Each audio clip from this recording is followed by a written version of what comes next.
No? Okay. So typically it's beyond you all. It's already the homeowner's already living there. You've closed on the home and so on, and they've lived there for a certain period of time. So what happens is the insurance company looks at the age of the home, and they look at the age of the roof, and then they're like, well, this roof covering only lasts, let's say the three tab shingles. So your three tab shingles was the three tabs that we used the most, was the covering that was used most often. And they only last about 12 years. So if a home's new, 12 years old, new, then the insurance carrier is not comfortable with insuring that home without getting a licensed inspector to view the condition of the roof material and report on it. So that's called a roof certification. And just to jump a little bit to the 4-point, what the carrier is looking for on the roof life is 5 years. So when we're doing an inspection, we have to kind of, hey, does this roof have 4 years? Does it have 6 years? And we have to try to really zone in on that to make sure that we're giving the person an opportunity to get insurance without it being a pain in the butt changing the roof covering, and give them a little flexibility. And we work with the buyer on that too, to kind of let them know, hey, there's some things we can do, some things we can't, and we'll do what we can. So the roof certification is typically $140, somewhere around there. And Citizens now requires us to go on all the roofs. If not, we can use like a 30-foot camera pole, or we use our drones, and they will accept that. So, so it used to be pretty easy for us to do a roof certification. We could actually do it from the ground, and kind of step away from the building, where we can actually get an angle where it would kind of give us an idea of the condition of the roof, and they would be okay with it. So now Citizens, for 4 points and Roof Search, wants photos of the entire roof area. So that's why we have to go up on top. I apologize. I'm assuming that sound's coming from here in the building. And so we have to basically go up on the roof. So your 4-point is the current age, current condition, remaining life, and material of the electrical, plumbing, roof, and air conditioning. Okay. What's funny is they don't ask anything about the structure as far as the walls and wanting to know if they're in good condition. So that goes with homes. Usually they require a 4-point for homes 20 years and older. If the home's been vacant for some time, then a insurance carrier may require that. To let you all know, I have a 220 license. I'm actually a licensed insurance agent. I don't write policies. I just teach CE classes. So, but I have a lot of knowledge about the industry. So your 4-point is usually a requirement for these older homes for them to even be insured. Sometimes they'll say, hey, we need sometimes they'll say we need a there we go, Daryl. Sometimes we say we'll need a 4-point in order to get a discount on insurance, but usually it's more just to insure the home. You want a question, Daryl? Yeah, how about these companies that advertise on TV now that they can put a coating to make the roof new again? Okay. Do they mean anything, or? Yeah. So, fortunately, in my life, I've been able to be in a lot of different places in the country and lived in a lot of different scenarios, homes, and so on. And we do a lot of these inspections. We do engineering inspections for mobile homes. So mobile homes are allowed to have a coating put on them, and it does extend the life of the roof. Okay. So it's kind of like an elastomeric coating, and they do it sometimes on flat roofs. So is it the preferred method of extending the roof life? Well, that's what it does. But it can extend it 5-6 years. Absolutely. The thing is also, which isn't such an issue with flat roof homes, is that it has weight to it. So the thing is, in Florida, you're only allowed to have 2 roof coverings. So you can have your original and then you can roof over it one time and that's it. Because in our material, in our roof, the way our homes are built here, they have very thin plywood or OSB. Yes, Daryl. Actually, I was asking about the shingle. The people that do the ads on the TV, it's shingle roofs, and you can see them up on the roof spraying it with something, and they say it's making it new again or whatever. Yeah, and when you said that, I knew you were talking about, I visualized shingles, but I was trying to give you an example. You may have seen the silver gray coating on mobile homes. So that's the same thing that they're using, and it will extend the roof life. I don't know the exact number because for me, it's something new and I haven't done the research on it yet. I mean, I've done the research, but I haven't done the empirical data where I've actually seen it. So it's, I can see it extending a roof covering at least a couple of years. Now, will the carrier accept that? So, you guys understand how the insurance works. You have an agent who basically has a brokerage, and then they get appointments from carriers. So, for example, if I went to Progressive and I said, listen, I want to write homeowners insurance, and they're like, well, you've never written any homeowners insurance, so we're not going to allow you to write homeowners insurance for us. And those are carriers. So you've got your carriers, Citizens, of course. And of course, Citizens is the largest carrier in the state right now. And they're trying to basically pass off some of these premiums and some of these insurance policies to other carriers. So anyways, one of the things that we look for is electrical issues. And electrical issues, hold on one second here, Roof Max. Go ahead, Nikki.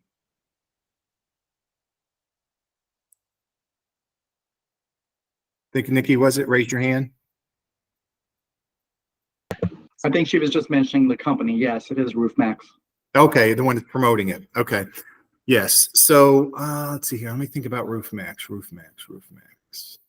Okay, I'm thinking of roofclaim.com, what used to be Jasper. So one of the things that they want to know is, hey, how old is a roof? Is there 5 years remaining life? Are there no leaks? That's good. They want to know about the electrical panel. What type of electrical panel is it? There's three electrical panels that they typically want replaced. Definitely FPE. That's 100% of the time. Zinsko Sylvania, and then Challenger, which you may not have heard of that often. So those are the three they want replaced. So we have to document what the brand is. And then the cost, everything's kind of doubling. So, it could be, $3 to $4 to $5 grand, depending on if they replace both the interior and the exterior. Okay. Is that numbers that you guys have come up with? Dollar amounts? Yeah. Okay. And then the other thing they want to know is if it has aluminum wiring. And what an acceptable fix is to use what they call Lumicons. And it's actually a metal device, actually plastic with metal attachments. And they call them pigtails in the past. So you basically attach the copper, you attach the aluminum inside a screws, and you screw them down tightly, and then you have the copper ends, and they're okay with the copper ends. So usually a home like that's about $4 grand to do that, typical home. And they will accept that. Now, when we do inspections, we have to show some sort of verification that has been done. So typically we can't go through the house and open up every outlet or receptacle, but we do get a couple of them. And then we ask for the documentation from the electrician. And if they can't provide it, then if they don't have it, then we ask them to get it from the electrician, or the electrician can sign an affidavit. So we can always help them with that. Then your plumbing, one of the things we've talked about in the past is PEX and polybutylene and copper. And the thing is your PVCs was used for many years. Now they're using PEX, and the reason they're using PEX, based on the more experienced guys that have given me information that use the PVC, is that it's easier to work with. It's flexible. So they can run it in different areas unless there's less connections. And if there's less connections, there's less potential for leaks. Okay. I personally replumbed my house about 4 years ago, and I actually used PVC because I guess I know that actually has a lifespan, as long as it's not exposed to sunlight, of about 90 years. Okay, Daryl? Could you give us a guidance on how to recognize between PEX and poly? Sure. What I'm going to do is I'm going to send, because I don't have it in front of me, I'm going to send you guys the typical PowerPoint that I have, and it's going to give you a breakdown on the materials, lifespan, potential issues with them for electrical, plumbing, roof, and air conditioning. Would that be helpful? Send them a link. Okay, cool. And so those are things that need to be replaced. And then we have polybutylene. Who do you guys typically use for a carrier or a brokerage? Do any of you use SILE? They're more in the Seminole County area, so.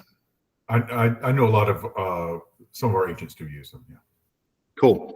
All right. So I was just did a presentation 2 weeks ago at the office there, and one of the things that the owner was saying that they do have 2 carriers now that will accept polybutylene. Okay. So of course, being an inspector and having all the experience I have, I'm like, okay. And but they won't cover water damage. Okay. So, to get them in, I guess maybe somebody's desperate, last option. We always have those come up once in a while where it's like, it's an unusual deal and we just need to get it done. Then, that's some flexibility for them. But pretty much needs to be replaced. And then, the challenges of getting that replaced is who's going to repair the holes in the wall?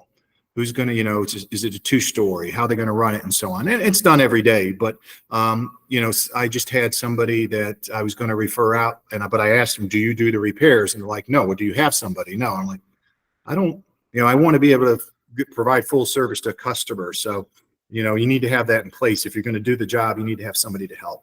So just call it convenience. So, so polybutylene still exists and we're still dealing with it. Air conditioning. Now there are new units. There is a new ozone friendly product that's being promoted now, and I haven't looked that much into it, but there's new AC units that similar when we changed from, I think it was probably 06, 08 when we started changing to the current liquid that is used for cooling, and then the older liquid became very expensive. So, but from my past experience, when somebody was telling me that, I was reading about it, for me, I'm like, no, it's not okay. I'm not going to let this person upcharge me on the older liquid, because I think that's dishonest. I think it's out there. It's still going to be out there for a long time, and I'm not going to fall for that. And just to let you all know that there are a lot of, even in the home inspection industry, outside hedge funds that have purchased HVAC companies, and they basically are not part of the community. The money goes to different places. For the inspection company, it goes to Austin, Texas, and they're in Miami, and they're in our area also. So whenever I tell agents that, I'm like, hey, our guys here, we live in a community. Our families are here. We're committed to being part of the community. So you all just, check the background. They try to say, oh, well, they're in, I heard agents say, well, they're in Fort Lauderdale. I'm like, yeah, well, that's another location. But they were actually purchased by a hedge fund out of Austin, Texas. So what they're doing on the HVAC side, the private equity, is that they are telling them to sell a good, better, best. And that allows them to charge more than they actually should, based on what I've heard. So just be aware of that whenever you're interacting with them. It's always better to work with the local guys that have been around, established, and so on, and that are hungry, right? I like to work with agents that I hope agents that refer me are hungry. I mean, because we can all grow together when you have somebody that's hungry and driven. So, and that's what you have when you work with local tradespeople. All right. Let's see here. Timeline to do a 4-point is about 45 minutes. And to do a wind mitigation is probably, if there's nothing in the attic in the way where we crawl through, then it's about 20 minutes or so. To let you all know, the information that we need for the wind mitigation is we have to know the length of nails they used to nail the plywood to the frame and to the trusses. Also the spacing of the nails. And those are the primary things that we actually have to use a device to measure the spacing and use a metal detector to get to be able to pick up the signal of the metal nails when we run it across the truss. And then the wall roof attachment. So how they attach the roof to the wall, and the number of nails they used. And there's two kinds of ways they do it. So home 1965 and older typically had three nails, and they were driven in at an angle. Those don't get any discounts. Okay. And then and then you have the newer homes, which they have a bonded strap. It's bonded in concrete, wraps over, and it has to have 3 nails. If it doesn't have 3 nails, then it gets rated down to a lower rating.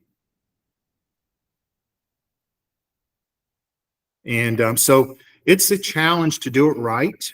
We actually have to crawl over to, the space is kind of like this. And so you got to crawl over to it and get in there and make sure you don't bang your head on a nail or puncture your skin. I've heard it pop a little bit, just like a little saran wrap. Pop. I'm like, oops, there's a nail. So it is an effort that we put forth, and we have to do. So it's a real challenge. And that document has to be signed by the homeowner. So typically our goal is always, or the home buyer, is to always get that signature so it's convenient. So, our goal as an inspection company and a provider of a service that you refer is to always have the mindset of intentional convenience, so that there's nobody ever having to chase anyone else for information. We always want to just get it immediately. And that's why we do thousands of inspections for insurance companies for wind mits and 4-points. And we've probably done 15,000 since 2007 for those type of inspections. Let's see here, what else? Typically what we do, I think, is really awesome. I initiated this a couple years ago for the home buyer, is that we don't charge for the wind mitigation or 4-point up front. We go ahead and do the inspection, get the photos, get the measurements, everything that we need. And then if they decide that this is the home they want to purchase, they're going to move forward, then they can just reach out to us and we'll put it together and have it to them usually same day, 24 hours the latest. So that saves, they don't have to pay that up front, spend money that they didn't need to in case they didn't move forward with that home. Okay. Let's see here. Does anybody have any questions or issues that you have? Okay, Barbara? Yeah, so on the back to the electrical wiring, the cloth wiring has been an issue for me in the past, and the seller has to fix it, as there are insurance companies that insure with cloth wiring. Mm-hmm. Okay. So what's been your experience as far as the level of repair or change out that they've done? Have they done the whole home, entire home? Well, I've had one where it was a supply line from the main panel to the sub panel had to be replaced by the seller. And then I had another one that it was just the wiring that went to the stove, which wasn't even being used. It was gas, but they still made us replace it, or actually Really? the seller disconnected it. Okay. So that house must have been vacant. Yes. Okay. So that's the thing that's kind of a misunderstood issue. So mine, 56 house that I sold like a year and a half ago. What I did was I changed my cloth wiring from the main electrical to the sub panel. But the entire home has cloth wiring. But the way that the cloth wiring is in those homes is that it's a braided kind of wire. You'll see it sometimes on your USB cords now. They're kind of braided over, but they're still insulated. So they still have the insulation cover over the metal. So it was just kind of like a wrap that held them together. The ones that the type that they want replaced, it almost looks like horsehair that's wrapped around the metal, and it does still have a rubber insulator in between. But what happens is that rubber insulated, because it's exposed to the weather outside, is starting to deteriorate. You guys seen rubber or foam? It's been outside in the hot sun for years or whatever. I mean, my 2008 Scion XB, I had to replace the rubber that keeps the water from going down the windows because it just deteriorated over time. So that's what they're really looking for, not the entire rewiring the entire home. So yes, that all makes sense to me. Cool. And then I have another question on the hedge fund AC company. Do you know, can you tell us the name of that? I don't remember who it is. It was actually given to me by somebody who we actually came in to do some training, because we're always doing training with our guys. We meet every week on Friday morning, religiously at the office. And I'll see if I can reach out to that guy, because it's been about 6 months or so, 7 months since he talked to me about it. And maybe I can get the information for you and send it to you, Barbara. Thank you. Sure. Let me just put a little note here.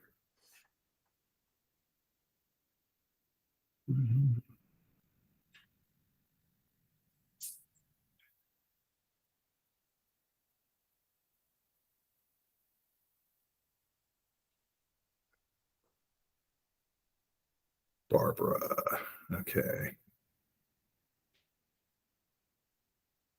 All right.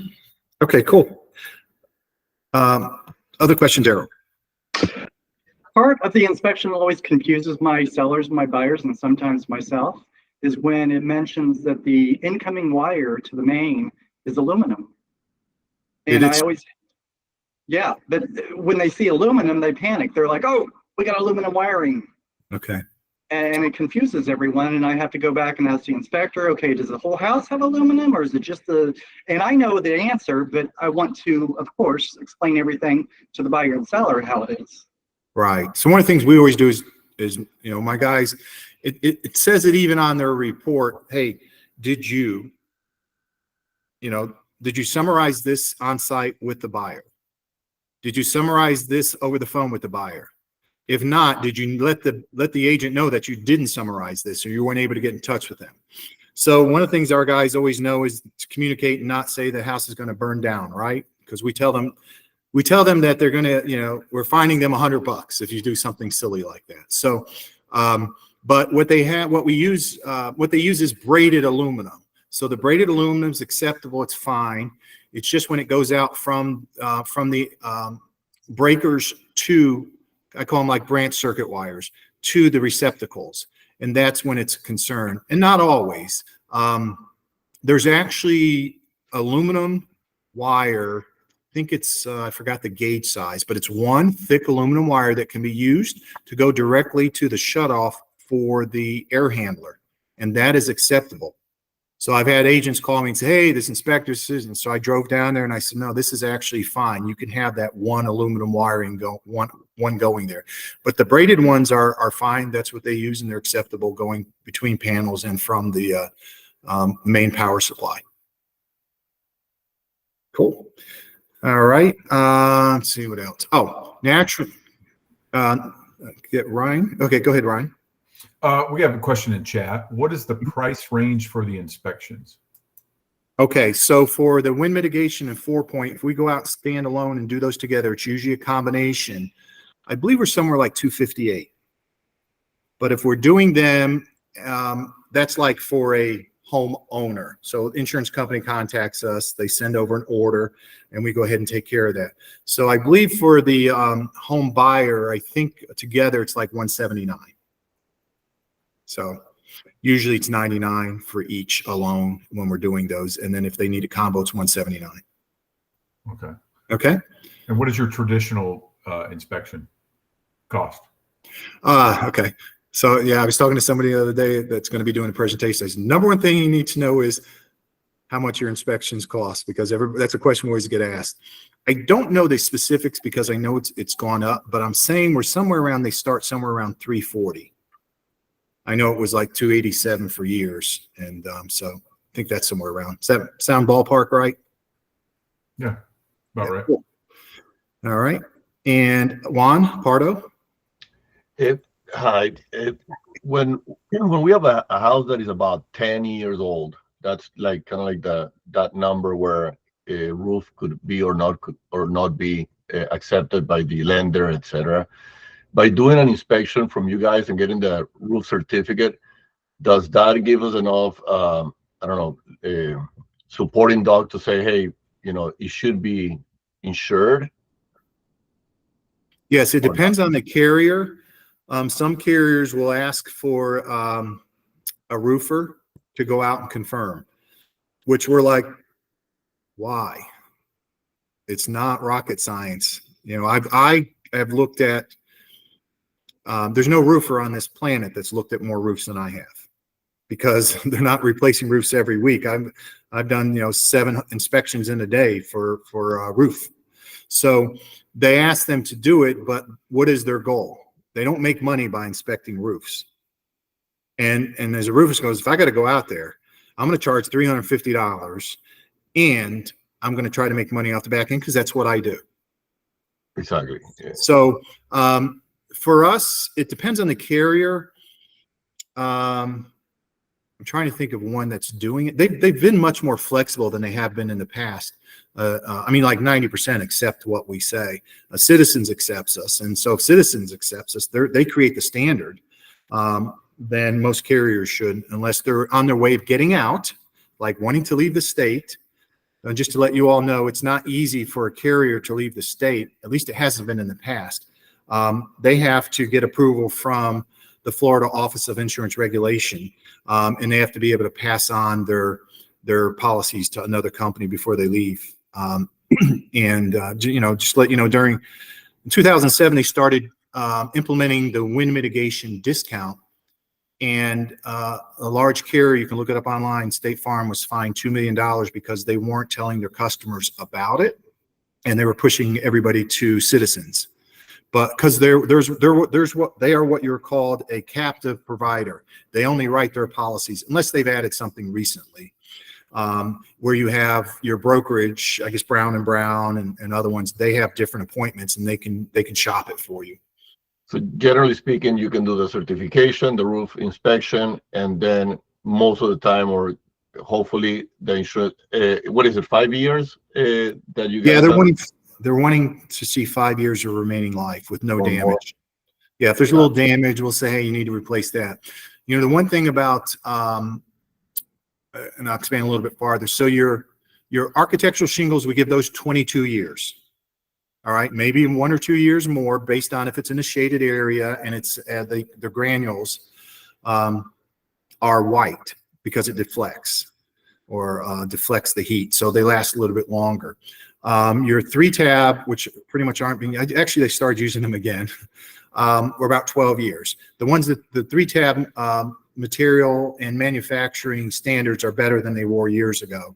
But those are about 12 years. And then some carriers, I know my community, a lot of homes in my community built in 2006 with tile roofs. They're 2004, 2005. They're forcing them to replace all the tile roofs.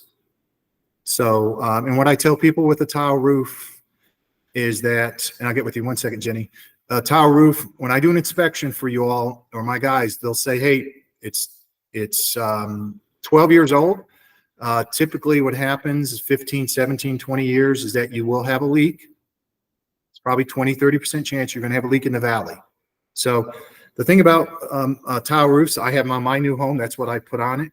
I prefer them. They're nicer. They last longer, but the underlayment fails. So they've done a better job with underlayment on the new roofs. Okay, Jenny? My question is actually about tile roofs. I've got one. They do have Sile insurance, and Sile, the roof is 32 years old, and Sile said anything over 25 years cannot be insured. Could they do a recert on that roof that would give them another 5 years, or Because we're in the process of getting estimates for a re-roof. Possibly. It depends on the carrier and where they're flexible and who they're going to accept as the professional evaluating that. So possibly, I don't know. I know some people won't, Frontline won't take, I think it's roofs, even tile roofs, 14 years and older. But they're a smaller company and they don't really, they're their own company. They don't really, well, I got them through one of my brokers. I have like 3 or 4 different brokers I have insurance through, so different companies. So I don't know that's because 32 years sounds like where they're just like, needs to be replaced. That age. Okay. Okay, thank you. You're welcome. Thank you.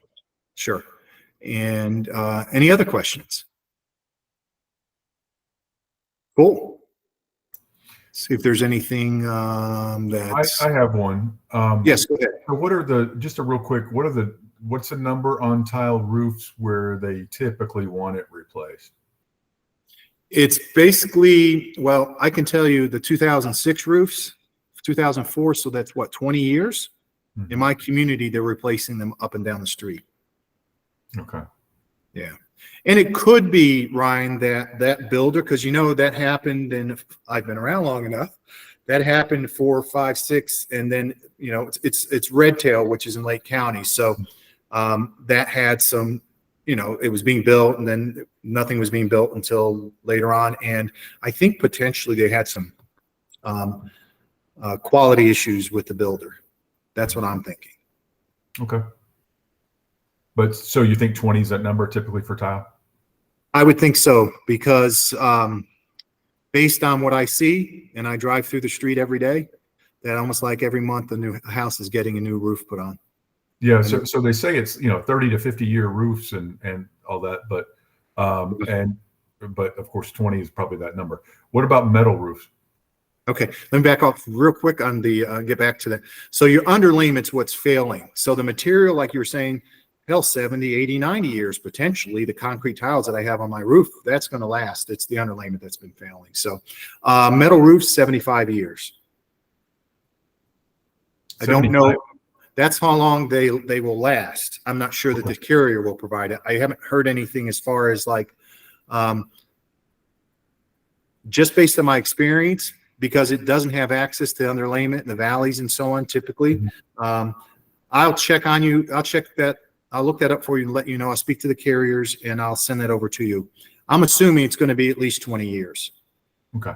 Yeah. But I don't want to assume. So you think those are superior to tile roofs? I think so. Yeah. I think the tile roofs is the just the weight, the underlayment and so on. And because I think you have, most of your tile roofs have more valleys, it seems like. I mean, your newer homes, you got your large ranch homes and that have, basically one slope, and they might have some at the valleys. But we don't hear a lot of issues with people having to replace their tile roofs. Okay. But I'll get information and send that over. Yeah, and also the tiles break, particularly on golf courses and things like that as well. Not that I've ever done that, but I've heard. Yes. So when we moved into our house, my wife, we're like on 12th hole, and my wife's like, are any of the golf balls going to hit?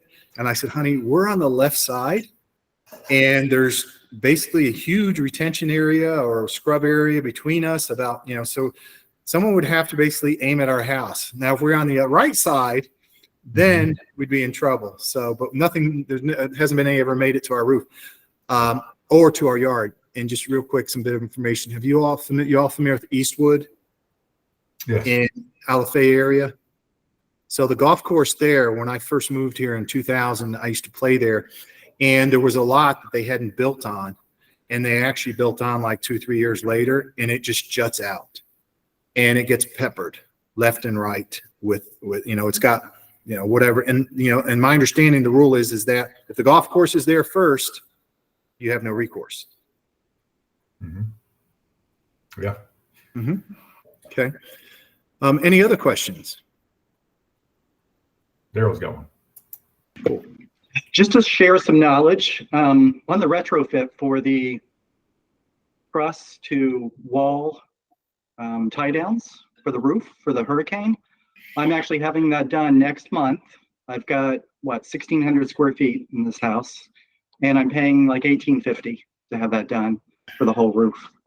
So just to Yes. give everybody the knowledge about that, Cool. because I never knew what the cost was until I got the estimate, and I'm like, oh, this isn't that much actually. So and actually, I'm not even paying for it. I'm getting a grant to pay for it. Hello. Okay. Um, Say Florida. exactly. Yes. So Also, go ahead. go ahead. So My Safe Florida is a program created by the state to help people. They added an extra, I don't know, 100 million or something recently or whatever, and you can get retrofit. It's really more focused on the coastal areas, but I believe a lot of that's already been addressed. So they've had some extra funds they contributed. And in 2007, I did the original classroom training in down in West Palm, Fort Lauderdale. And at that point, they actually had a book that was that thick that we had to read in order to do wind mitigations. So we had to know all kinds of things. You can tell we're in Costa Rica, San Jose, huh? You hear that? So now it's like 2 or 3 pages. So it's different. But anyways, it's out there. And Florida Office of Insurance Regulation. Go ahead, Daryl. One more thing on when I get my pipes redone in any house, I use Emerald Plumbing. They come in and they completely do everything in one day. Plus, they also do the drywall and finishing. So all you have to do is paint it. Great. I've used them several times. Just a bit note. I had Yes. to plug them. So we've done something. Actually, they're doing them. So I've done inspections after them. Just make sure, even though it goes outside the home, that they replace the polybutylene at your TPR valve where it sends the water outside, because in the past I've had to have them come back and replace that. Because even though it's not pressurized, the carrier doesn't want any polybutylene in the home at all. So if you know what I'm talking about? No, what do you mean by going outside? You mean the spigots? The spigots? So on your water heater, you have a TPR valve that actually opens up if it gets the pressure gets too high, it opens up and allows the water to escape. So in Orange County, I think they allow you to, if you're in a garage, you can just escape out into, but you usually have to have an extension pipe going down to the ground so it doesn't spray in somebody's face. So in some homes, they actually have that relief going outside the home, like a lot of brick homes and stuff like that. So I was actually in a condo and they had it. And so they were frustrated. I'm like, it's fine. You leave it however you want to do. I just know that the carriers want no polybutylene in the home or through the walls at all. Okay. Tammy? So retrofit is a dumb question. When you were talking retrofit, I was thinking roofing, that somebody's coming up and adding nails to the roof, to inside the straps. So retrofit, you're talking about plumbing then, like replumbing. Now, I was just talking about plumbing, and Daryl was talking about the wind mitigation where they actually do a retrofit to. Oh, okay. So it is up to the roof. The retrofit is a roofing thing. Yes, it is a roofing thing, and I do have. That's what I was thinking. Okay. And I do have one person I can recommend, and Daryl has somebody. So. Okay, that's good to know that somebody will come in and do that. Perfect. Yes. And when we have to make sure that the nailing and the fasteners are attached properly on every single truss on both sides. What if you can't get to everything? Like this particular house, I think my guy would probably pay to have that done, but they've blown in so much insulation that you really can't even get anywhere in the attic. Well, they have an option to go through the soffit. Oh, got it. Okay. Mm-hmm. Yeah. All right. And I'm sure that's the way they would prefer to go. Yeah. All right. Well, that's good to know. Thank you. Okay. And there was someone else that raised their hand. I was just agreeing with the soffits. That's how they're doing mine. Okay. Except back on my back Florida room, they can't get into the soffits over there because I've got the low ceiling in the Florida room, so they have to go through the attic to do that. Okay, cool. Miss or Mrs. Martinez?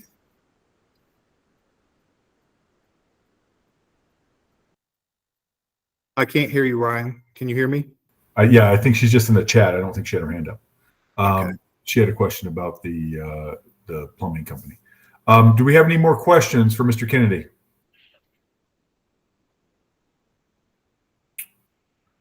No? All right, guys. I want to thank you. What Vivian has a question. Sure. Hey, Viviana. You're on mute if you're trying to talk, Viv. All right. Well, we appreciate you joining us on your vacation. Sure thing. And you're missing quite the storm here. So I thought this was a great topic to have this week with the wind mitigation and everything else. So enjoy yourself. Thank you so much for coming in, guys. Do you want to leave your obviously I gave out your company information when I invited everyone to this meeting, but if you want to put your information in the chat, Absolutely. that would be wonderful. Yep, absolutely. And just one thing to let you all know that we do hurricane inspections. So basically your carrier will accept the inspection for a certain period of time. So like storm damage inspections and stuff, we do that. We've done that for years. I'll give you my email address here. All right. I'll put your office stuff in there as well. Cool. And so go ahead, Viviana. I'm so sorry. I have a weird I'm also out of country. I have a weird internet connection. Okay. Is there a timeline? For example, in 2012, I had some people who had to a roof replaced because the insurance company would not renew them. And now when we go to sell the house in the next year or so, should I get that inspected before I put it on the market? Because it's still not at the 20-year mark, but insurers being what they are. Yes. Do you know what material type or is it architectural shingles or 3-tab? Do you know? The architectural shingles. Yeah, no, architectural shingles, definitely. So they should have another, I calculated when you were telling me that they should have another 10 years remaining on that. Oh, okay. Great. Thank you so much. I appreciate that. You're welcome. My pleasure. Okay. Anything else, anyone? I think that's it. All right, guys. Mr. Kennedy, thank you very much for coming in. I put your company name and number in the chat. Those of you guys who want to do that, they're obviously also on our Orlando and Tampa area preferred vendors on your paperless pipeline, guys, so you can access that anytime. But be sure to take a note of their number now and Mr. Kennedy's email address. We really appreciate you coming in today. Thanks for taking time out of your schedule there, and we'll try to stay safe while you stay having a good time. Yeah, that's what I was going to say. You all stay safe. I'm missing this one. Oh, good for you. Okay. All right. Thank you, sir. We'll see you soon. Take care. All right. Bye-bye. Bye-bye. Those of you who don't know, if you ever come into our corporate office, they also drop off candy every week. So you can wrestle Carissa for it. If there are any other questions about that or anything else that you guys want to talk about, let me know. Those of you who've been asking for Spanish translations, obviously they have those now. If you didn't get my notice, well, you got my email, obviously, or you wouldn't be here. You wouldn't have clicked the link. But those forms are available. They are translation only. They are not legal documents, even though they did put the signature things on there. They're just for translation, so they will know what they're signing exactly, even if they do not speak English very well. Vivian, is your hand still up for me, or is it still up for him? There you go. Thank you. Daryl. I got a funny question, although it might not be funny. I don't know. So my listing, I got a call from a buyer that just out of the blue, of course, and I made an appointment to show them. Am I supposed to give them a BBA? Buyer's broker agreement? For your listing? On my own listing. No, you are not for your own listing, but have them sign one. If you have if your listing agreement says that like 6 and 3 or 5 and 2.5 or something like that, and you want to collect that other part, you need to have them sign one when they do it, just a showing agreement for that property. It's Okay. the easiest way to do it. I wonder if it was a funny question or if I was just out of the blue or what. No, I get asked that a lot. So we've talked about it, but yeah, for your own listing, no, you're showing off your listing. And I've had people say, I've seen people on social media where you should not be getting advice or answers for anything, say, oh, you can only show them, the basics of the house. Like when you've heard people say an unlicensed person can only say, yep, 4 bedrooms, 3 bath, whatever's on public record type thing. You absolutely can show your listing to them all you want. You can sell it all you want to them. That's everything that's legal and ethical for you to say you can do to sell the listing. You can show them the pool, show them the house, show them everything. Say it's a great neighborhood, whatever is true.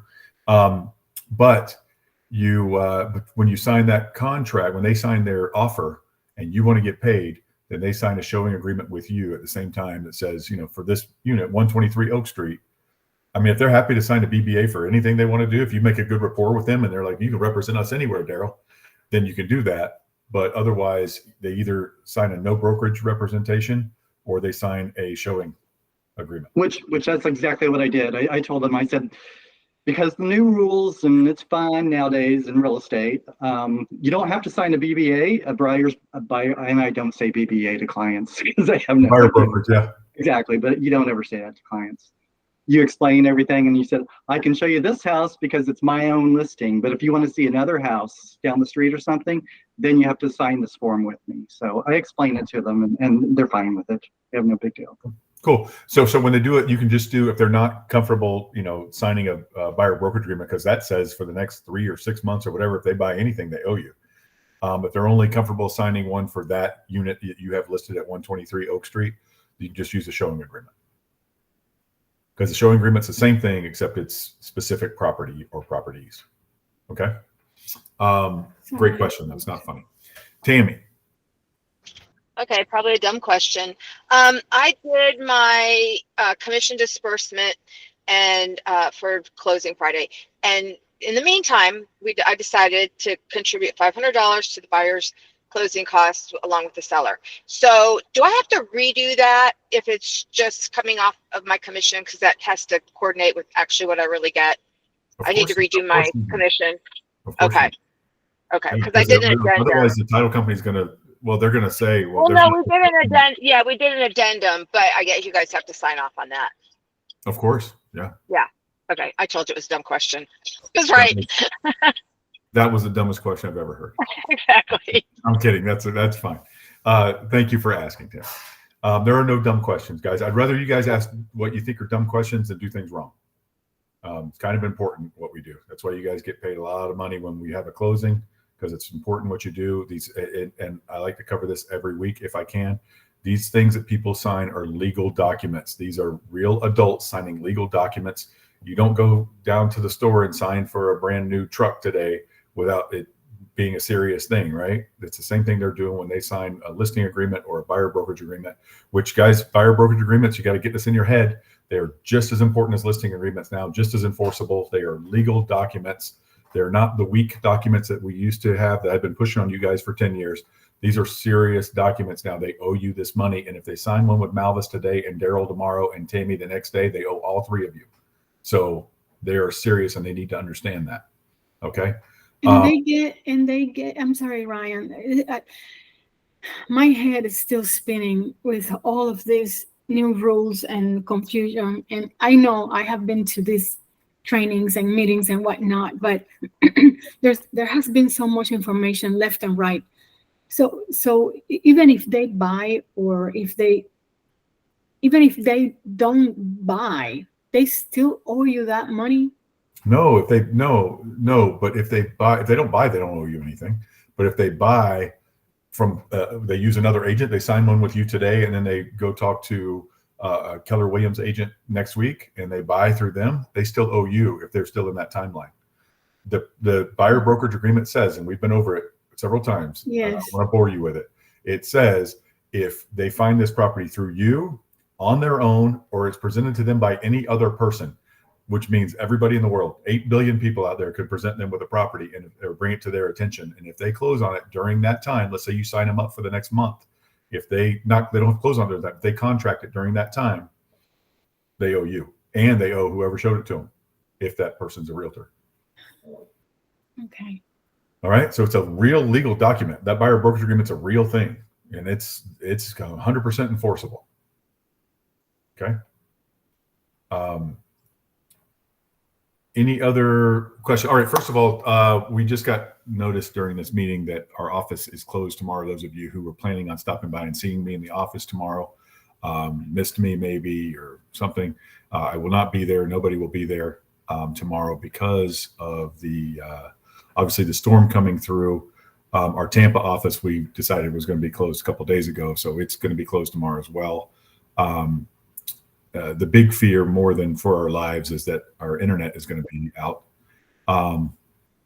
And during this meeting, apparently, thank you, Daryl, Helene is officially a hurricane. So there you go. So batten down the hatches wherever you guys are. I know we have a lot of you on the West Coast. Batten down the hatches and stay safe. And I don't know how bad or good it's going to be. A lot of times we get worried and it's nothing, and a lot of times we don't get worried and it's a little bit of something. So just stay safe. But likely what we're most concerned about is communications and power and everything else. So and of course safety. Any other questions before we go today? Ryan, it's not a question, but last meeting we had, there was a lady that asked if the reverse lookup could be uploaded into Excel or something like that. Yes.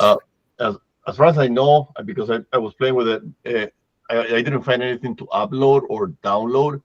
But if you copy the whole page and paste it in Excel, then it's pretty easy to manipulate and get the emails and all that information. But I can't remember her name, so okay. Maybe it's not here to watch the repeat video. Yeah, if it's a reverse prospecting is what he's talking about. So thank you for looking that up, Juan. I appreciate that. I forgot we had homework for you over the week, but thank you very much for doing that. That's great. Let me see any other notes that we need to share. What was the other thing when I invited you guys here? I made 2 announcements. Oh yeah, the fees, guys. That's only for new people. I think I put it on there in bold 3 times. It's not affecting your fees. But for anyone that you have joining us or anyone who changes to Thompson, I want to talk to you about Thompson because your boards are doing it. And I got a call from one of you guys yesterday that they actually called you from your local board to try to get you to pay early to save some money. They are concerned that people are not going to rejoin the boards. So before, if you're already part of the board, just don't, and you want to go to Thompson. Again, I'm not encouraging you to go to Thompson. I'm just saying it's an option for you. Our Thompson style brokerage is still FRI IV4, FRI Roman numeral 4, Florida Realty Investments number 4 is the brokerage that is a Thompson style brokerage. If you're wanting to do that, but you're already a member of the board, just let your board membership run out. You don't need to tell them. You don't need to get them all worked up about it. They're going to tell you, oh, you have to go inactive if you don't want to rejoin. You don't have to go inactive. That's just something they say because they don't know anything. But you never had to. You could always have gone to a referral brokerage. But every time I get people calling me and say, hey, I need to go inactive with the state. And I ask why. And they say, because the board said so. And I say, because I'm not rejoining the board. No, you can always go to the referral brokerage, or now you can go to the Thompson brokerage. So those are all under Florida Realty Investments banner. And so there you go. Yes, Carolina. Hello. When you say the board, what do you mean the board? The Orlando. They're all together. They're all a big package. NAR, FAR, and your Aura or West Volusia or Greater Tampa or Pinellas Realtors Associate, whatever you are. That's what I thought. So we don't have Center. to sign back up with them, but we just have to update the MLS and pay the MLS and whatever with the Thompson. Once, I think October 31st is when the MLS is due. So should we do that by October 31st? MLS is due in May, isn't it, or March? Or MLS is being, your board is probably due. Okay. Different boards are due at different times. They're usually coming up around the end of the year. Right around the end of the year is usually when boards are due. And then MLS is usually due around, they say March. And people pay it all the way through May and June. And the only thing that we're losing from the board is that lockbox that we talked about and the thousands of emails every day. from them? I don't know. Okay. You probably still can get some good healthcare quotes. I'm not sure, but I only get a couple of texts a day, 3 or 4. But No. when you say you're like, I think when you speak and you're like, I'm not recommending to switch, and so you're staying neutral, but I would like feedback as to why you're saying, well, I'm not saying you shouldn't switch and so on and so forth. It kind of seems that you're like, don't switch because I said so, but like the differences of the benefits and what we're losing. I think we are not going to have 1,000 emails, and I don't know the real benefits of Aura, because I feel they didn't really protect us. If we're in NAR and then we're in this big mess, that's one of the reasons why I don't want to do that. And I wanted to switch, but I need your opinions, even though you say, I'm not really telling anyone to switch over. So I don't know why you make that disclaimer after you say it. Boy, they should have done this in the debate and call people out on their non-answers of everything, dodging questions. Everybody would be, so I love it. So thank you for calling me out on that. I do not wish to get too much into the quote unquote politics of NAR and FAR and the local boards, particularly with the lockbox thing, particularly with the timing of that and everything else. Which, just so you guys know, I don't think they ever thought when they decided this. I think that their deal with Super was running out, and so I know one of our agents was on their board a couple of years ago, and they voted on it 18 months ago or 2 years ago. They had no idea this NAR thing was coming down the pipe when they did this. They did not plan for it to be at the same time. And that's the only way I will defend them. It's still a terrible decision. And I don't care if they say everybody's coming. It's sure from the every board surrounding them is offering these things, and some of them even kind of bashed them for their decision to switch. And did it hurt all of us, regardless if you're in Lake and Sumter or Tampa or West Volusia or Osceola or anybody that might be showing Orlando properties?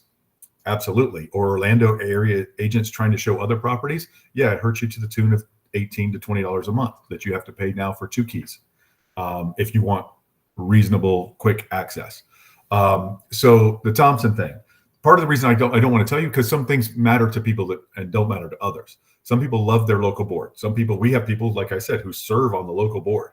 We have people who go to all of their events, and I'm not, I want to encourage those people to keep doing what they're doing. They're perfectly fine. It is an expense that you decide whether or not you want to do. You did not have that choice before. If you want to make a living in real estate, do you need MLS? In residential real estate, do you think you need MLS? Of course you do. Could you get MLS typically without the board or the NAR or FAR? You could not. Why? Because they're owned by your local associations. So they make you do that. We live in one of the 3 states in the country where you do not have to do that because of the Thompson brokerage. They will withhold anything they can from you legally. One of the things they can withhold is a lockbox. Do I think that I'm trying not to make a big deal about this, because I think they may be able to. I think if you go ahead and sign up for Super or whatever now, I don't think they're going to check and see if you're a board, because I don't think the board has anything else to do with it.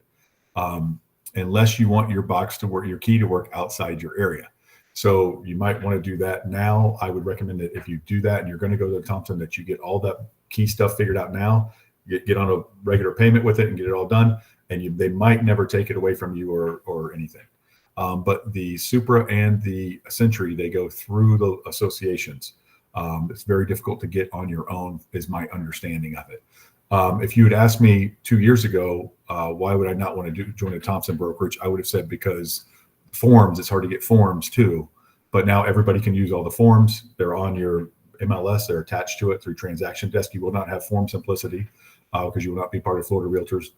So you won't be floridarealtors.org, but Transaction Desk is part of your MLS. So you can still do that. We have the forms, of course, as well. So everything's going to be available to you through that. So I don't know if I'm answering your question as best as I can. without my personal opinion, what I would do, but I mean, I don't have a choice. So I don't have to make that decision. I have to be part of the board and all that stuff. Also, for those of you who care about the Aura awards and stuff, you know, or whatever board you're on, they all give out awards and stuff like that. Some people love that stuff, and good for them. That's great. I'm happy for you. I'm happy when I see you guys win awards. But we'll get you multi-million-dollar producer stuff and all that stuff. And we'll get you gold agent and platinum agent and stuff like that for those of you who earn that stuff. And you can certainly even have your own made. And Michelle Machado will make you some, our marketing coordinator. She'll make you some graphics about how great you are. I'm dead serious. I mean, she'll make it. She really will. I think it's a good idea for you guys to have in your email signatures, on your social media, etc. Get on there that you were a 2024 multi-million-dollar producer or whatever you were. And we'll designate you gold and stuff. I have those numbers from last year.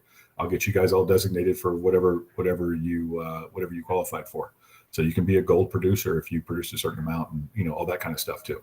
So what does that mean? It means something different for everybody. It didn't mean nothing to some degree. I mean, it means something. I'm not going to just tell you were gold if you did one deal. But if you produced last year a certain amount, if you're a multi-million-dollar producer, et cetera, then we can get you designations.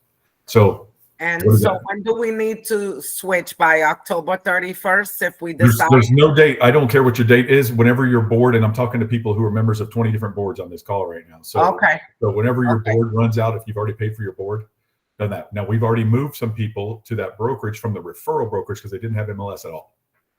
And they want to have MLS because they want to list something, or they've had a listing come up, or they just for whatever reason they want to join MLS. That would be the only reason to join now.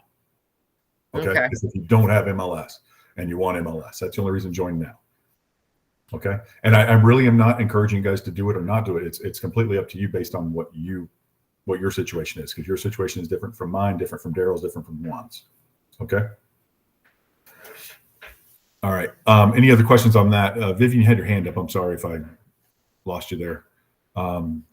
Well, I just wanted to mention that I joined FRI to become a referral agent to drop my realtor status, and that, we can always cooperate with each other and work things out and represent people. MLS was shut out to the referral agents until the Thompson line was opened up. But that was something I would have liked to have done 7 years ago now. It's really just not calling yourself a realtor. You just have to be very careful and say, I'm a real estate licensee, blah, blah, blah. Yes. Yeah. And so that's one thing too. Yeah. You can't call yourself a realtor, and the lockbox situation, we're figuring that out best we can. I think there's going to be a workaround. So I wanted to also tell you, if speaking of cooperation, the MLS is the enforcement body, I guess, for these new NAR regulations, or new NAR, these new requirements. Those are only for MLS properties, by the way. I've had people say, hey, I've got a friend who's renting from someone, and they want to buy it, and they want me to write the contract. Do I need a showing agreement and all that stuff? No. It's not. I said, well, is it on MLS? No, then you don't. I had someone else ask me because they were showing vacant land, and I said, is it on MLS? No, it's not. It's a commercial piece. Great. You don't need it. If it's not on MLS, you don't need the showing agreement. Okay. And you just ask the same way we'd always done in commercial for years and years. For those of you who don't know, I started in 1999. And I was in commercial. I still do commercial stuff. So I was in commercial only for 15 years, and we never we didn't find stuff on MLS. I wasn't even a member of MLS for 15 years because we didn't find stuff on MLS. You find stuff on LoopNet. You'd find stuff from work in the streets, and you always ask what the co-broke is. You always ask what do you pay a cooperating broker, and they always answer, and you hold them to it. I mean, it's easy, and that's actually enforced by the law. That one's actually enforced by the law, not an MLS arbitration board, obviously, because nobody's members of the board. So it's actually, the law is a real thing. FREC is a real thing. These MLS rules are only for MLS properties. All right. Lavette. Yes, Ryan. So if you decide to join Thomson, and so you won't have access to the super key, any suggestion how then would you be able to show other agents listing if they are part of the board, or which is my board?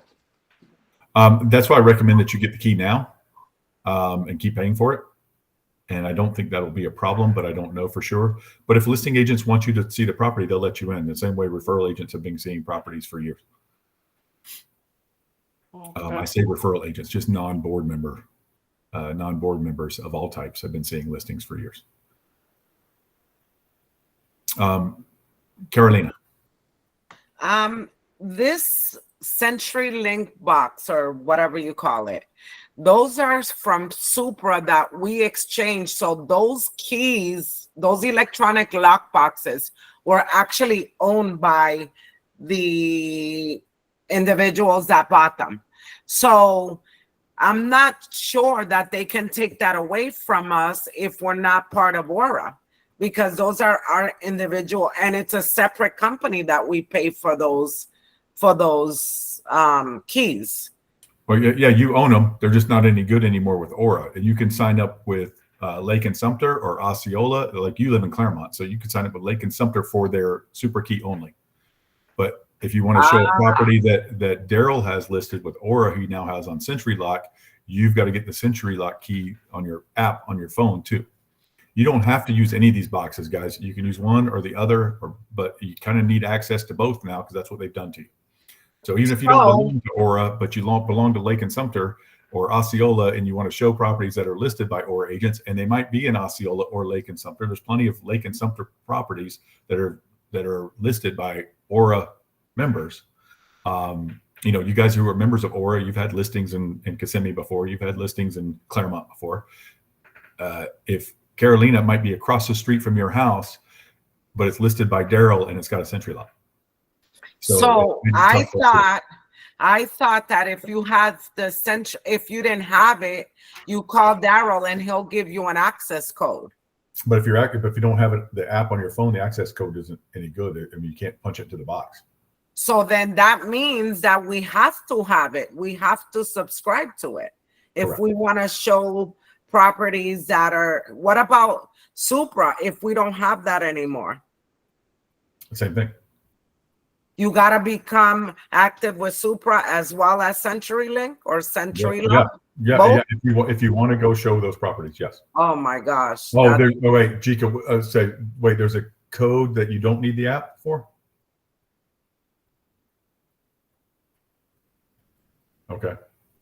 Well, we'll figure that out. I'll get you guys updated info on that. Okay. Because I was trying to just do what I used to do is the combination, and that's it. I'm done with the list. I don't blame you. I don't blame you. I don't want to deal with all this stuff, and I just got a lot of lock boxes combination, and my new listing that I have, I put a combination, even though I have CenturyLink, but I'm gonna not pay them either.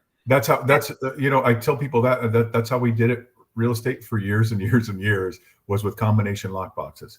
And are people going to take advantage of them and give them out and stuff like that? So what Jika is talking about is, if I don't need the app, then I could give it to my client anyway. I could give them the 1-day code, right? So you call the listing agent and request a code. Has anyone ever gone to show a property and wanted to talk to the listing agent before and they did not return their call or text? Anybody ever not had a call or text returned in a timely manner from a listing agent? Yeah, well, they're busy too. They might be out showing property, they might be doing whatever, and they don't answer your text. That's the problem with this, and it's not helping at all. Lavette, are you still up from before, or did you have any question? Okay, Daryl. Yeah, from before, sorry. All right, no problem. Daryl.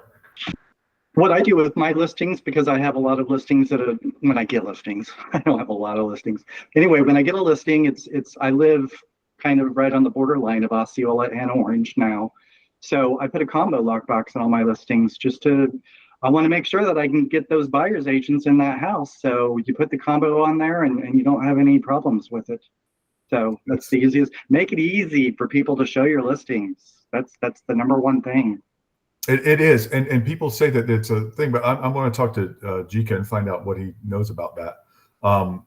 because they say make it easy, to secure the property. These help secure the property by making sure only realtors can do it. They can't give the code to their client and say, sorry, Bob and Jane, I can't make it out there today, but here's, 1, 2, 3, 4 to go see Daryl's listing. But if I can do that anyway, if I call Malvis because she's got a listing and it's got a Century Key and I've got the Supra still, and I say, Malvis, can you give me a daily code? And she goes, yeah, here it is. I can still give that to my client if I don't need. I've been doing that, Ryan, with my listing, Falcon Trace. I have given the code twice, but I actually had 2 agents that went to show the property, and I think I know what you guys talking about. Century Key has the Century Connect app that anybody doesn't have to pay Century Key for it. Anybody can download that app and they can access the properties through that app. However, the agent that had the app and told me, oh, I shouldn't have any trouble getting into it, I still, on my phone, on the Century Key app, I still added a code for that agent. I took a screenshot and I texted to her and I said, you have access to the property from 8:30 to 11:30. Let me know if you're not able to make it for that day. And that was it. But Okay. I'm also planning on putting on an extra combo box in it for the times that if I'm not able to answer my phone or send my text messages, it'll be there. I recommend you guys all do that. Yes. Well, I just went on my app on the Century link, the one that you guys are talking about, and I did not pay. So it's saying that I'm not an agent. I can't look at properties. I can't do anything because I didn't pay the $17. Well, it's probably a different one. It's Century Connect is what she's saying. It's something different. Oh, okay. Let's see. Can you add that link on there so that I could download that for the future? Yeah, she's doing it. Thank you, Malvis. Thank you. Daryl, thank you for that. I think that's right. Century Connect is what she thinks it's called. Just look it up on your Google Play or iPhone store. Vivian.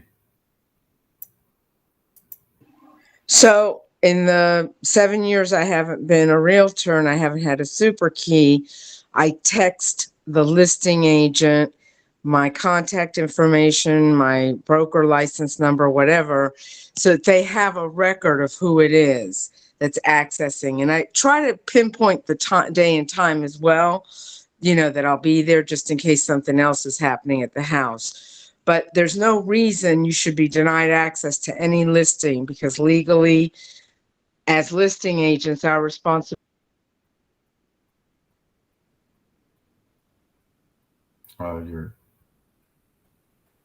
Is that me cutting out or is she? She got out.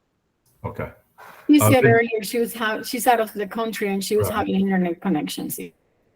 Okay. Vivian, when you're back to a good signal, let us know. But great, that sounds great. So Malvis, when you sent that out, that 4-digit code to people and you say it's good from 8:30 to 11:30 or whatever, there's nothing to stop them from giving that to their clients. That's correct. So, and now, granted, it's a very long code. It has 13 digits. But you screenshotted it. Yeah, I screenshot it. Screenshot it. Yeah, they can screenshot it to their client too. It's not a big deal. And so what I'm saying is these things, if they have day codes, they're no more, and you don't have to pay for the app, then they're no more secure than a lockbox. Sorry, a coded lockbox. Jika, thank you for the video. Jika just shared a video that you guys can watch to show how to get in those. I'm going to try to save that actually.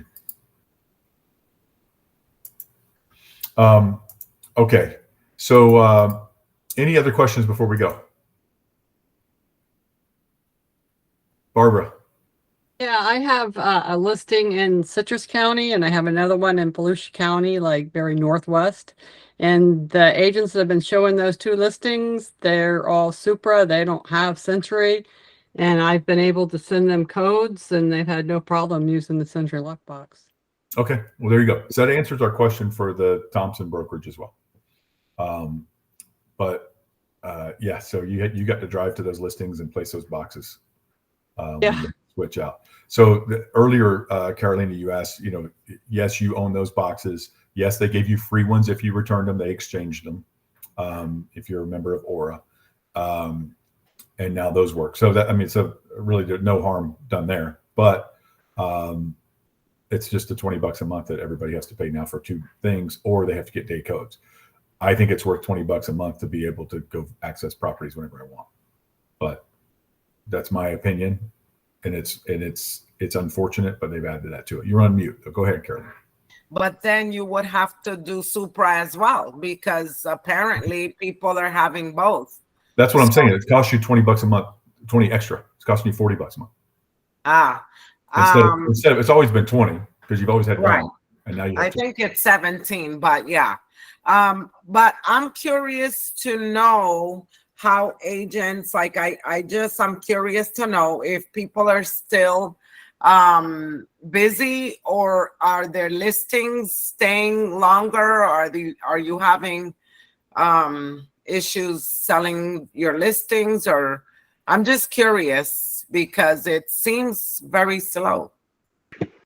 Yes and yes. Yes, Okay. yes too, for me, yes. Okay. It's still busy. I'm still getting listings, but yes, those listings are taking longer to sell now.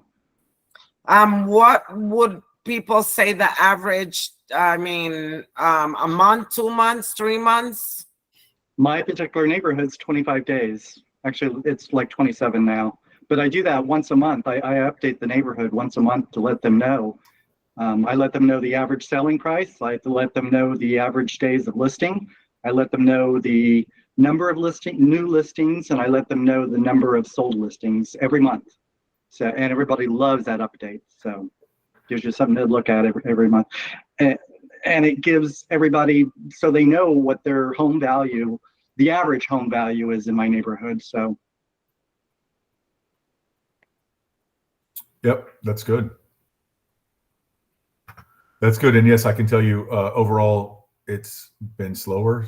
The market is down, 42% or something since 2021 when it was booming.